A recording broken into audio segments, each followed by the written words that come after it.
I'm Teresa Heath Wareing. I'm based in Shropshire in England. I have my own business.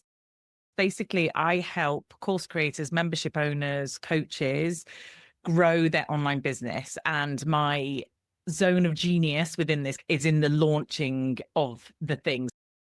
When someone, if they've got a course or a membership, in order to get people to buy, we do what we call a launch. Makes it sound like it's a first thing only. It's not.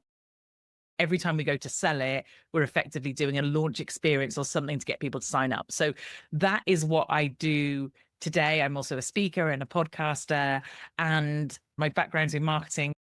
I've had my own business now 11 years almost. So yeah. Wow.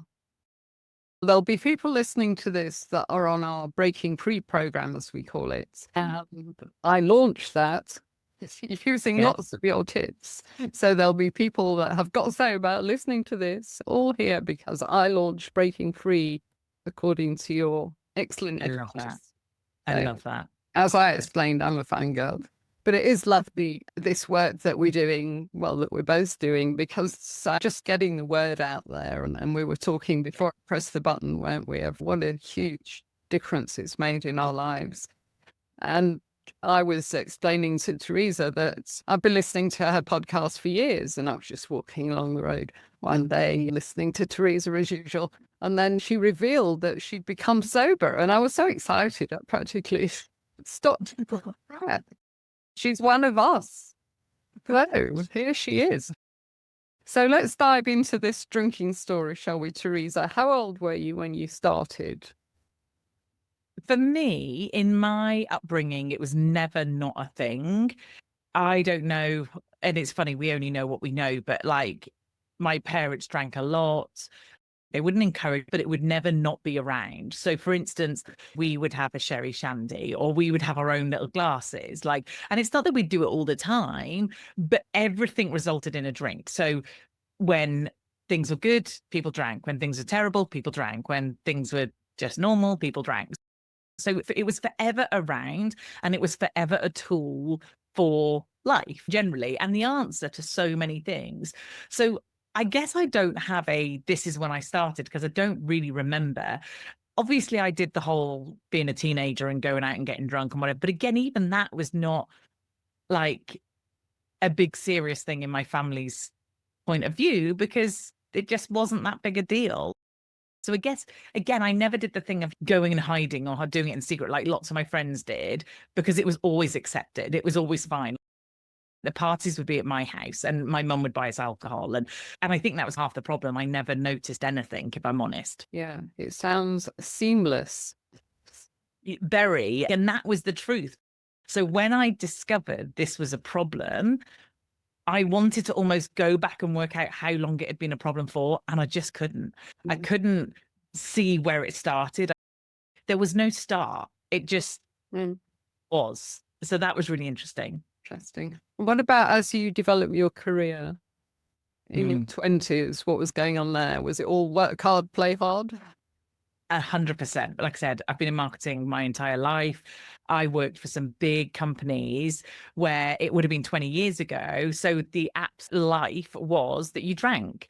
And I remember working for some companies where we'd go out at lunchtime and I swear I'd be drunk coming back in the afternoon. But even then, I don't think I would have said I had a problem. And I don't think I did. We did it. It was a way of life. That's how we showed up. And actually, for me, there were other destructive things that I did back then that drink didn't tick that box. So it wasn't until probably about 10 years ago, maybe a bit longer, where drink took the place of maybe some other things and how I then came to deal with things. And when you switched from working in corporate to being an entrepreneur, how did that change drinking? First off, I did it at the point where my life had changed a lot. So I had separated from my ex-husband. I was a single parent. One of the things was interesting. I think I did drink when I had my daughter. She was only about 4 at the time, 3 or 4. But when she wasn't there, I got drunk. That's how I coped with being on my own. And it wasn't even, and I say this with all the love and respect to my ex-husband. It wasn't even I didn't want to be on my own or I was devastated, because it wasn't. It was a very mutual and the right thing for us to do, is to split up. However, I had never been on my own and I didn't know what to do and I didn't know how to cope. And I was scared. Like, I was scared living on my own. I was scared being in the house on my own. I'd just get drunk. So that all happened at the time I started my business. It was like I literally had a early midlife crisis. And then the cool thing about having my business was I didn't have to get up and go to work. If I didn't want to book a meeting in for 9 a.m., I didn't have to. But of course, by this point, I was really good at it. I was really good at drinking. I was really good at showing up and doing my thing. And there's a part of me that is like a little bit disappointed in myself, but actually not. It's all part of the story. So I've done a TEDx, right? So when I first started my business, it was very social media heavy, which is ironic because I flipping hate social media now. But anyway, it was really social media heavy. And my TEDx was about how social media has changed the face of marketing, because obviously I'd got 10 years in marketing before social media became a big thing. And I talked about how most people think social media is just somewhere where you can show off on the food you've eaten or the run that you've done. And I said on the TEDx, something along the lines of, that's not something I would ever share. I've never been for a run in my life. And this is more what I would share. And then I shared a meme that basically said, working from home means I can start drinking earlier. Isn't that wild? Now, being the me who I am, looking back, that in a TEDx talk, I shared that. And obviously it got a laugh, and I shared it for the laugh, and it worked, right? And no one sat there thinking, oh, she's got a problem. Not at all. They thought it was funny. But the truth was, that was a meme I had shared, because that probably was absolutely what was going through my head. I don't have a boss. I don't have to go to an office. I can manage my own time, which means if I want to start drinking in an afternoon, because I can, I did. So not only did it make it easier, but also, and this was something we briefly touched on, even in the entrepreneurial world, it was still very much encouraged, talked about, taken part in. It was very much like every event we went to. I'm a speaker, but I used to get drunk the night before I spoke. Like every speaking gig I had, I was hungover, which is wild now that I think about that. But again, it was encouraged that everyone would go to the pre-party and there'd be free drinks at the pre-party. So not only did I have the time and capacity more, but even when I was out then doing things with people, it was positively encouraged. Yeah, it's just cultural, isn't it? It becomes part of our identity and we become proud of it. I worked for the BBC after one of our sessions, and we'd be wearing this hangover with pride. Oh, yeah, fragile today. Oh dear. Yeah. And also like how much someone could drink and still be okay. Yeah, yeah. You didn't want to be a lightweight, did you? No. Then that you could drink someone under the table, and boy, could I. And that, like I said, was almost like a badge of honor to wear and be like, how awesome am I? But I mean, you and I were both very functional because we were holding it all together. And that's what people do, women especially, don't they? We've got our families to hold together. We've got the job. We've got demands coming from every side. Yet we keep the show on the road. I think one of the wonderful benefits of sobriety that I never thought of when I was thinking of giving up is the fact that it took a lot of energy to do that, didn't it? And when we're sober, we've got that energy. And first of all, we have to get into getting sober, because that's no picnic. But once that becomes normalized, then here we are with just endless energy to use in a much more positive way. We say on our website that sobriety is a superpower. And I really believe that. If you had said that to me before I got sober, I'd be like, whatever. Like, and I'm sure you would have been the same, and everyone listening to this would have been the same, and potentially are in that position right now. Yeah. But you're right. Your thoughts and opinions when you've gone through that sober thing is you have a life you couldn't have ever imagined having, because there was just no way you could have done it. We say it's a life you don't want to escape from. We're numbing out a lot, aren't we? The good times and the bad times when we drink. 100%. With my story, it was eventually the blackouts that made me decide I couldn't do this anymore.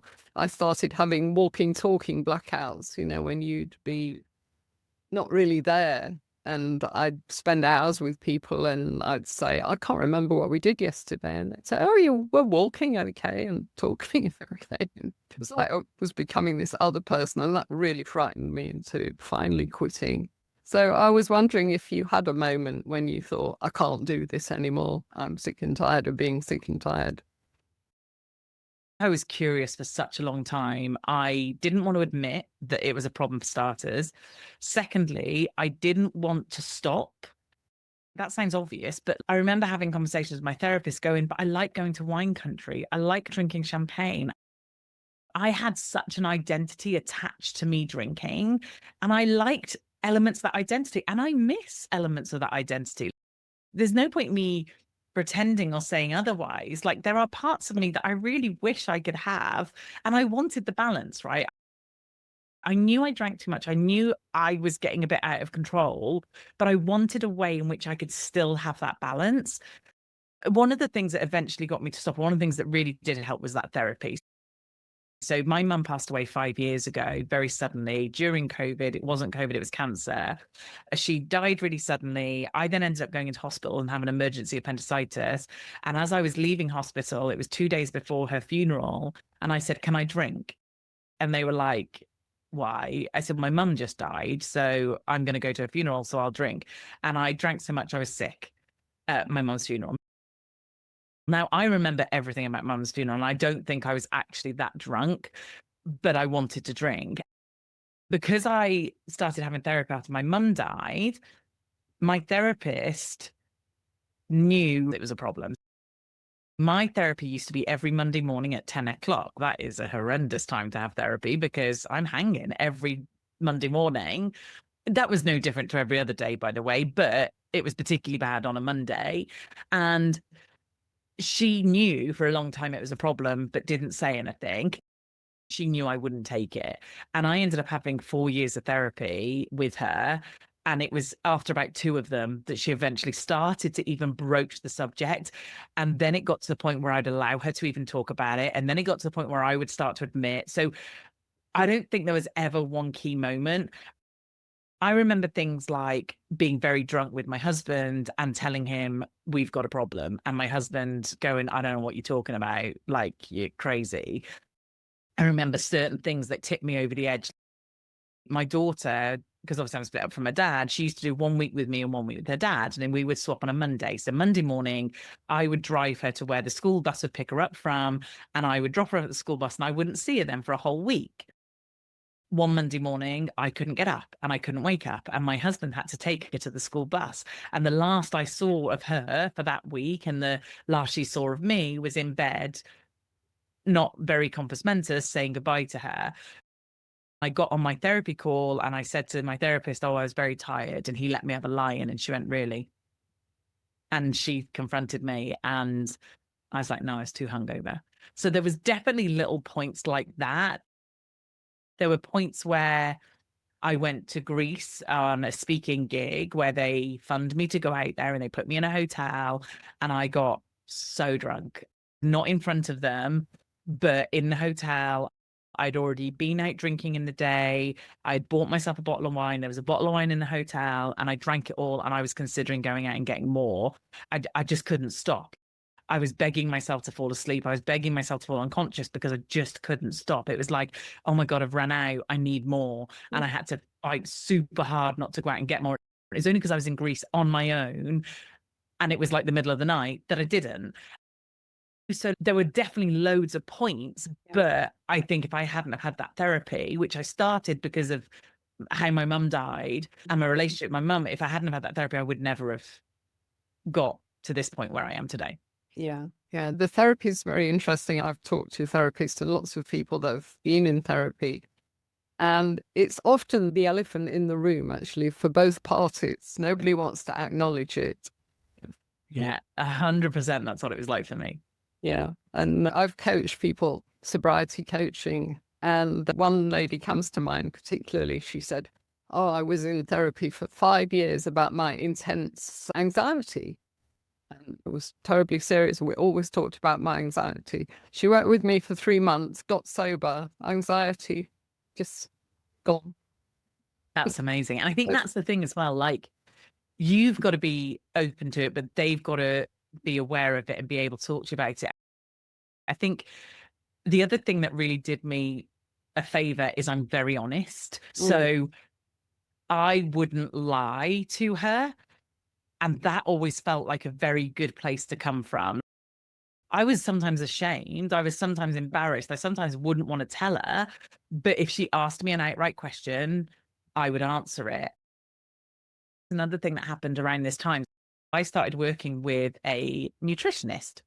I have various things, celiacs and various other stuff, but I was working with a nutritionist because I've been struggling to lose weight forever. There's a shock. I used to drink my weight in calories. But even taking into account the calories, I could be in a calorie deficit and still wouldn't lose weight. And I eat really well and I don't eat ultra processed food. It's the irony of all this that I used to literally poison myself with alcohol. Anyway, so she asked me to track my food and drink. And I did, very honestly. And we counted up my units for 1 week and it was over 100. And that was just standard.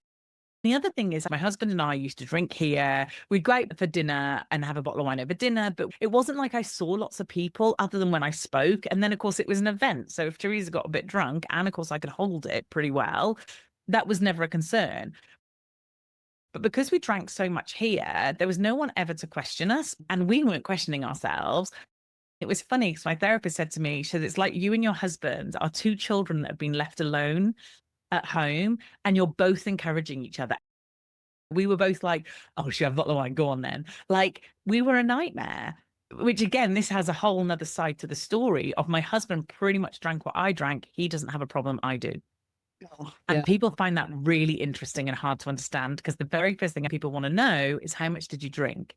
Because I know that's what I asked when I've read a lot of things. I listened to a lot of podcasts prior to even getting sober to see if I had a problem. And you would measure yourself on how much someone drank. So for me, it was so important to share that my husband almost kept up for me drink for drink, not always, but almost. And yet I had a problem. He doesn't. I had to stop. He didn't stop. He still drinks to this day. We had to phase in what he could and couldn't drink, which I couldn't cope with. And in fact, as we're recording this, he's about to go away for a few months with work. And I've actually said to him, you need to clear the house of anything. I just don't want to take that risk. I don't think I would, but I don't want to take that risk. But again, it wasn't about the amount, and we did drink a lot, but it wasn't really about the amount. It was about how I was using it, my thoughts around it, my brain around it, and how he was very different, even though we pretty much drank drink for drink. Yeah, it's fascinating. Yeah, and I'm sure it's down to the brain. Alcohol rewires our brain, doesn't it? And and that's why so many of us, I'm sure you've gone through this phase as well. We think, oh, I don't want to give up alcohol completely. I can't imagine my life without alcohol. So I'll just control it. And I thought, I'm a strong person. I always achieve everything I want to achieve. I want to control it. So there followed my decade of moderation, as I call it, on and off the wagon, feeling like a failure most of the time. Constantly. Yeah. And my husband wanted me to cut down. He's French, and in France, they don't do this kind of let's go out and get smashed thing, which is rather British. Yeah. So he didn't approve at all. He's that second husband. So I really tried to cool it when I was with him. And we'd go out and he'd say, just try and stick to a couple of glasses of wine tonight, Alan. And I said, oh, yes, absolutely. And I wanted to stay with this guy. I really wanted to just have the 2 glasses of wine, but I couldn't. Now that I've learned more about the subject, if you are dependent, then just 1 glass of wine, it has a chemical reaction in your brain and you just cannot control your behavior. And it's like listening to your Greek story. We don't have an off switch, do we? No.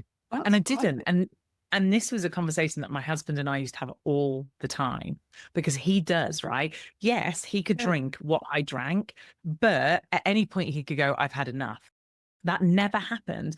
And we used to almost debate / argue about just have one. Why can't you just have one? the truth was I didn't really know at that point I couldn't. So then, of course, I would try and just have one. I wouldn't be able to have one. And then I would feel shame and annoyed and whatever. He'd be annoyed because he'd be like, why not?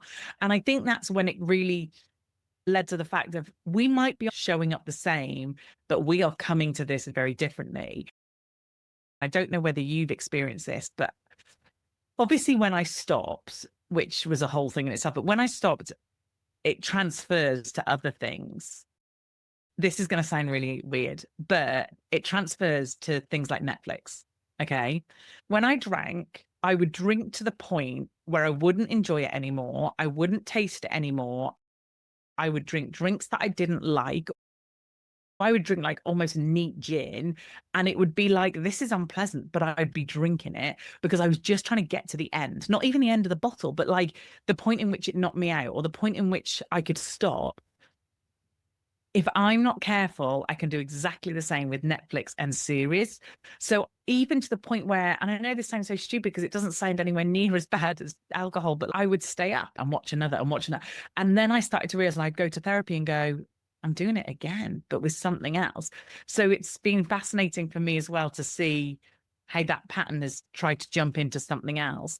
Yeah, it is. And what about the sugar? A lot of people go for sugar, don't they? Because there's sugar in wine. Yeah. So I always said I never had a sweet tooth, never had desserts, wasn't interested in chocolate, sweets, cakes, nothing, not my bag. At the end of a meal, I would say, oh, just another glass of wine, please. No dessert for me. Never, because I never thought I had a sweet tooth. Boy, do I have a sweet tooth. Yeah. It did. So I think I said earlier that I'm a celiac. So obviously I'm not allowed to eat gluten. For the first year of being sober, I ate gluten the entire time. And my nutritionist was annoyed, very annoyed at me. My therapist was like, we are focusing on one thing, and your one thing right now is not drinking. When we get to a point where we can feel better, or where you can cope, we will start to look at the gluten as well. So of course, I think I lived off chocolate eclairs, like honestly, and I didn't deny myself anything else because I had this whole thing of being denied, not being allowed to have something. Just having the one glass of wine was like, no, I need that abundance. Yeah. So for me, if I wanted to eat 3 eclairs, I ate 3 eclairs. I did whatever I needed to just not drink. Yeah. And then after about 12 months was able to then go, okay, now I can breathe. Let me start looking at these other things. But I still have a much sweeter tooth than I would like. Sugar is next on my list. But I got sober in 2023. So we're 2025 recording this. Like, I am not rushing these things because I can't risk drinking it. Yeah. I absolutely agree with your therapist there that just focus on the not drinking. We get people joining Try Sober on their first day, they're all excited and they say, I've given up smoking as well, and I'm taking up exercise and I'm eating clean. And we say, just chase one bunny at a time. Otherwise, all the bunnies will get away. 100%. I have what I affectionately refer to as an FU Teresa. If you tell me I can't do something, she's going to do the complete opposite. And the risk was, if at any point I felt deprived or at any point I felt like this is too hard because I was making it harder, everything would have gone out. Everything would have gone out the window and I would have done everything. So for me, it was like one job. Your one job is don't drink. You can do what the hell you want. So my celiac consultant, I went to see him because I have to go for annual checkups. And he said, have you been getting on with your gluten-free diet? And I went, I haven't. Again, I'm really honest, right? I was like, I've eaten gluten all year. And he was like, what? I said, I have stopped drinking. I am getting sober and I can only do one thing at a time. And right now, the thing that will kill me quickest is alcohol. So I am stopping that. And when I'm ready, I will stop gluten again. And he sat there a bit puzzled and he looks at his computer and he comes back and he went, just looked at your last blood test. Your liver looked fine. Really? Oh, shall I go get myself a glass of wine, shall I, to celebrate? Are you actually kidding me? I have told you that I have a problem with alcohol, and your answer was to tell me that the last blood test you did, my liver looked fine. The funny thing about this is because I was working with a nutritionist, I had paid privately for a massive set of bloods, like a ridiculously detailed set of bloods. And again, she looked at the liver ones and she was like, okay, so this is what the NHS would show. or this is what they would test for. We're testing for all these other things. And I can see this marker's up, this marker's up, this marker's up. Like, you're getting there. Yes, you're not there yet, but if you carry on, you're going to be in that bracket.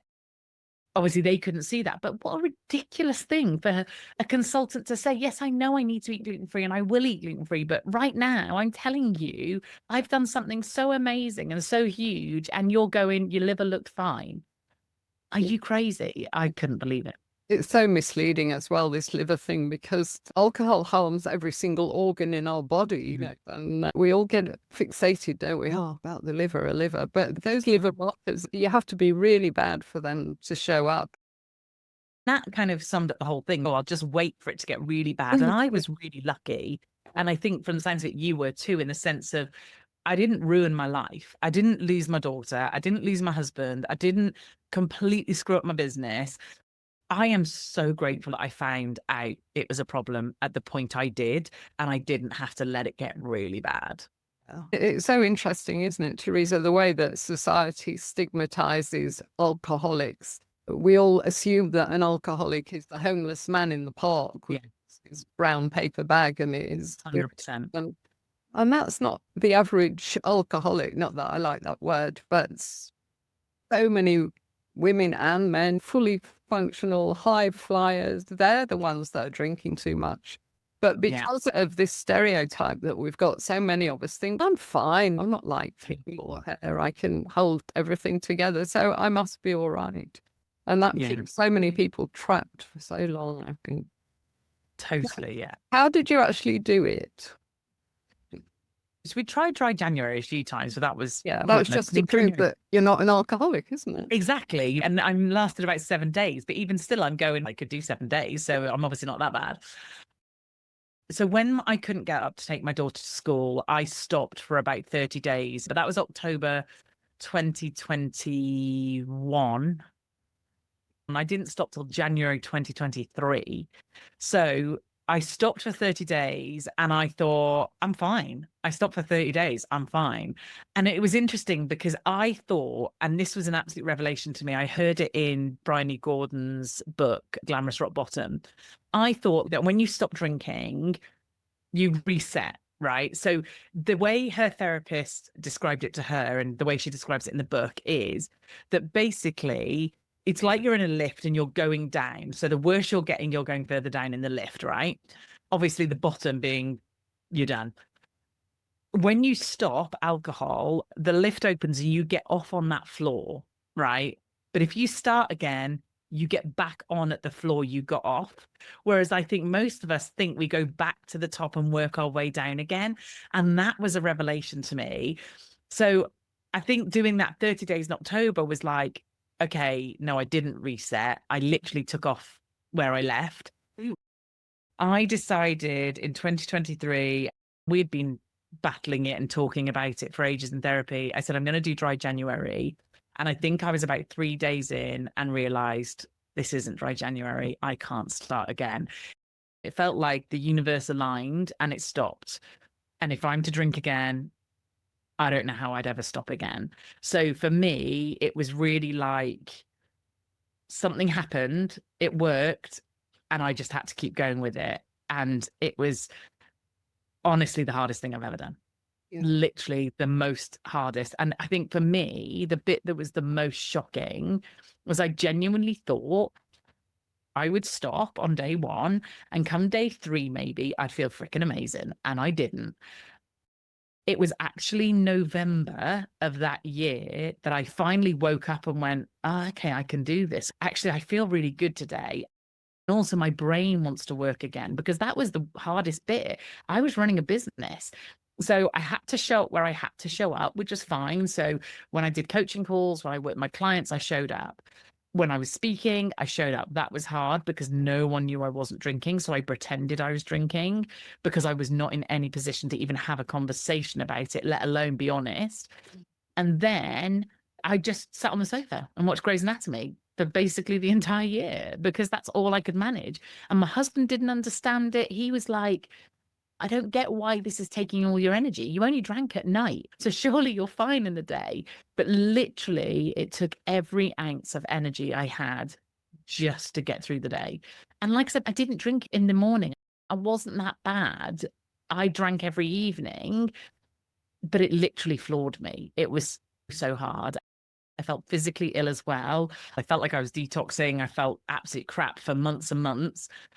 If someone had said, this is what it's going to take, there's no way I'd have done it. But thank goodness they didn't. Yeah. And I was just in it. And the truth is, everyone's different. Someone might wake up on day 3 and feel brilliant, and good on them if that's the case. Well done, you. But I didn't. I couldn't function. And I just had to wait it out. And then thank God in the November, for whatever reason, I woke up one day and was like, hang on a minute. I remember this. I remember doing what I love. I remember showing up. I remember doing all these things. And I was really fortunate because I have an online business and because I was able to show up just for the bits I had to, and I had a team, I still appeared as if I was around all the time, even though I wasn't. And I still made money that year. I didn't make a profit, and I took some debt on in the business, which I didn't want to do, which I am still sorting out now, but my business still survived, and it turned 80K that year, which is freaking awesome. It's the lowest it's turned, but man, I was lucky. Yeah. You talk about having to borrow for your business, but you made a massive investment in yourself and your future and your happiness. That's got more value than any amount of money has. 100%. Yeah, there's a definite timeline to this thing. And it was quite long for you, I'd say. You need to really work at it. You can't just tinker around the edges. We say to people, make it your job, or at the very least, a research project. Imagine you're at university and that's your PhD, and you're going to really throw the book at your sobriety for 3 months. And we find that most people can do that after 3 months. And that's when you manage to change the habits. But after that, I think it's about reconstructing your life, really, and creating a different kind of life with different routines. Because you can't just do exactly the same without alcohol, because you'll always feel that there's something missing. But the feeling good is a very interesting part of it, because I had that as well. I was quite excited for the first few weeks, because I thought, oh, I'm doing this thing. I'm doing it. I've meant to do it for years, and I'm finally doing it. And it's not that hard. So I was in a pink cloud thing, and that went on for a few months. I was quite lucky. And then suddenly I completely plummeted, and I felt so depressed, and looking into the future, all I could see was this grayness and this boredom. And I'd really painted myself into a corner, because my husband kept saying how proud he was of me. My son was proud of me. And I was blogging about sobriety. So I thought, I can't start drinking again. So I just stuck at it and got through some more difficult times. But my theory about this is that we've relied on alcohol for decades to make us feel good. We can't just stop and expect our brain just to recalibrate and be healed. Right. It takes time. It really does take time. I say to people that they really need to be patient and just keep going and keep going. And that's why community helps, because if you say, oh, month 4 and I'm still feeling dreadful, you'll always find people there that'll dive in and say, me too, this is what I did, that's what I did. Yeah, it takes time, but it's so worth it. We cling on to our booze, don't we? Because we think we're going to lose so much if we give up drinking. But in fact, I think we gain an awful lot more than we lose. I think for me, I think how I show up now, who I am as a person now, is a million times better. Basically, when I was in my business, I would look at other people in business and I would be very annoyed by them, right? So I would look at people who do what I did, and if they were being successful, God, I was bitter and angry and annoyed, right? And that's not me as a person. And I never did it publicly. It wasn't like that was my persona. It was just quietly and privately in my own house of like, oh, look at them, look at what they're doing. Oh, this is so annoying. And it wasn't until I got sober that I was like, oh, that's why. That's it. Because I felt so terrible about myself.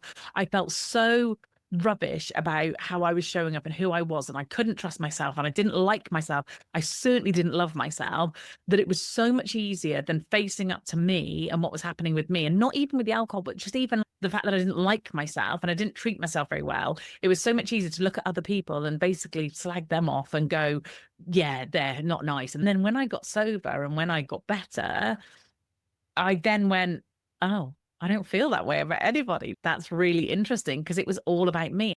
I think the other thing that was really interesting was because I told no one I was getting sober, because I couldn't, because I didn't want to paint myself into the corner. Because if I came out and said, this is a problem, there's no going back. And I did, obviously, to my husband and my therapist. And then eventually I told my daughter and my stepchildren. And then eventually I told a few close friends. But I had to keep showing up and pretending I was fine and still doing everything I was doing. But it really worried me. Who was I? Am I still going to show up in business properly? Are people still going to like me? Am I still funny? Like, I think I'm funny, right? And I used to be really funny when I was drinking until I got really drunk. It's made me a much kinder, nicer, more understanding human of everyone is dealing with their own stuff. And I got sober over a year when no one knew a thing. And you just don't know what people are dealing with behind the scenes. And I think for me, I wanted to show up. I wanted to tell people eventually, because I'd built an entire brand around drinking. I used to go live on a Thursday with G&T with tea. Like, every photo of me, I had a drink in my hand. And also, I knew that the thing that helped me get sober, or one of the many things that helped me get sober, was listening, reading, seeing people that were like me and people who started where I started. There's another book called The Unexpected Joy of Being Sober. I think it's in her book. She talks about the fact of she didn't drink in the morning until she did. She didn't do this until she did. And it was me hearing their stories that then made me go, I need to share mine, because it's so part of who I am as a person. I can't be put at risk. I can't go somewhere where they don't know how bad it is. I can't go to an event where no one knows that it's an issue and I have the opportunity to drink. And back in the day, I couldn't trust myself.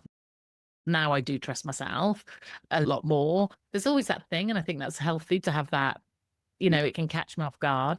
But I think it's really important now for people to go, no, this was an issue, and I did show up and I did look fine and I did run a business and I did have a child and a husband and all of the things, but it wasn't fine. I think you will have inspired an awful lot of people by coming out. Yeah, and I hope so. The other thing I'm very conscious to do, and I understand that obviously this is your business, it's very different for you, but as you've said, you listen to my podcast, and one thing I didn't want to do in my business was become the sober online business person. I didn't want that attached to me. I wanted to be honest, but I didn't want it to be all I was. So on my own podcast, on the main business podcast, I literally did one episode which felt like I was standing naked in front of everybody, and I told everybody. And then I created a podcast that was standalone.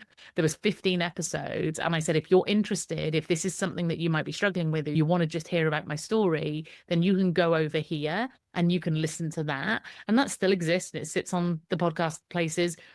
But I wanted to very quickly come back to business now, which is a good and bad thing. It's good because I haven't made my business about me being sober, but it's a bad thing because people think it was that easy. One podcast, I'm sober, and then let's move on. Whereas no, I am fighting every flipping day. Like, some days it feels every day. Sometimes it's just every week, and occasionally it's every month, but I am still fighting. I'm sure you did explain in that one episode, but it's taken you a year. Tell me the name of the podcast about drinking. So it's called Losing Part of Me, because genuinely that's what it felt like. And like I said, it was just 15 episodes. It takes you through the story of me getting sober. I actually interviewed my husband on it, and that was one of the most uncomfortable conversations him and I have ever had. But I wanted to show all the sides. Like, it's really easy to focus just on the person who's getting sober. And actually, it had a big impact on me and him. Thank God, we are great and brilliant, and things are awesome, apart from the fact he's about to go away for 3 months. But things are great. We're very lucky. But I think it was really important to have his take on it. And then I had some friends on, and then I did solos about what were the bad points. And then one of the episodes is called All the Firsts. And I think that was a really interesting one of like how I navigated all the firsts. Like, first time that I had to go to a party, the first time that we had dinner at someone's house, because it's that thing, like you said, you can't necessarily just rock up and do the same thing and take away alcohol. I literally had to prepare for how I do those things. Yeah, you have to navigate this Yeah. alcohol-drunk society somehow. Yeah. I love the name of your podcast because we do lose ourselves when we drink too much, don't we? Yeah. And one of the exciting bits of getting sober, because you discover who you really are and what you really want in your life again. Everything clears. It's one of the huge benefits. I know you're into gardening. My interview with a neuroscientist, she's called Dr. Teresa Wareing. She's great. And we were talking about my sobriety journey, and I told her that I'd had this awful feeling of flatness, that I'd managed to keep the sobriety going for a while, and then I just felt like I'd fallen off the edge of a cliff and I didn't feel joy in anything. There's a name for it. It's called anhedonia, when you just can't feel any joy. And this was years after I'd got sober, we were talking, and she said, "And when did things start improving for you?" So I really had to think about this. And I said, I think it was when I decided to set up Tribe Sober, because suddenly I got quite busy and I had to learn marketing and setting up a website and running courses. She said, that'll be the difference, because you had this big project, Tribe Sober, you've got your gardening. And she said, every time you made another step towards this big project, your dopamine receptors will be fired. Happiness brain chemicals. And she said that's how we should do it, really. When you stop drinking, find another passion, To bring in the passion for drinking, the garden, and focus on that and do little things at a time. And I was imagining you in your garden. You must have this plant that flourishes and that will make you feel happy. Yeah. So we definitely need a new passion, a new hobby, don't we? Yes, I love that. Yeah. And it's that adding something in. Yeah. Because it's so easy to see what you miss out on. Yeah. Like Friday nights, before I stopped drinking, I'd be like, what do people do on a Friday night? That's weird. What do you do if you're not drinking? Whereas now, obviously, wouldn't think twice about it. But it is that kind of trying to add things in rather than just feeling like you're taking away. Yeah. Yeah, that's important. So if someone's listening to this, Teresa, and they were where we were, imagining how on earth does a Friday night work without copious amounts of alcohol, what would you say to them to encourage them that it is possible? There is a way out of this thing. I think the fact that they're even listening is the answer they're looking for. For me, I listened to so many podcasts and read so many books, and really what I should have realized was the fact that I was even doing that told me everything I needed to know, that it was a problem for me. It is the hardest thing I've ever done, literally the hardest thing. And I run a business. I was a single parent. Like, I've done some hard things. This was by far and away the hardest thing. However, it is worth every single second that I spent getting sober. And I am still very much me, but also I am so different. And I love myself now. I didn't love myself. I didn't treat myself well.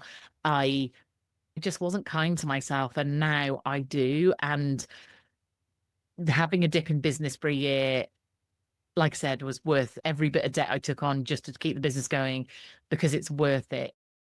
It is hard.